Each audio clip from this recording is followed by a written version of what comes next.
वज़ीर आला पंजाब रोटी relief programme 15 रुपए फी रोटी नर्ख पर अमल दरामद शुरू। Assistant commissioner price control magistrate field में मुतहरिक। लड़ावी रोड, दाता दरबार, बादामी बाग, शादबाग, गुजरपुरा और शालीमार के इलाकों में सरप्राइज चेकिंग। दरोगावाला, शाम नगर, इस्लामपुरा, सब्जाजार टाउनशिप, जेल रोड और रायगढ़ में छापे। चौहंग फैक्ट्री एरिया, मुस्तफाबाद, ताजपुरा, मुगलपुरा, धर्मपुरा और बुरकी के इलाके में चेकिंग जारी। हडियारा, बीदिया रोड, गजुमता और शाहदरा के इलाके में रोटी 15 रुपए में दस्तयाब।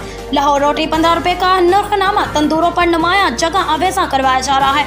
गुज़श्ता रोज 933 मुकामात की चेकिंग। 56 मुकामात पर खिलाफ वर्जियाँ सामने आई हैं।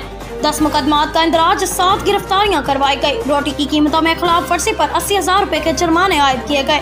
रोटी की मुकर्ररा कीमत में खिलाफ वर्जी पर किसी किस्म का कोई समझौता नहीं किया जा रहा। DC लाहौर राफे हैदर, शहरी शिकायत वज़ीर आला पंजाब हेल्पलाइन 0800023445 पर इंतराज करवाएं।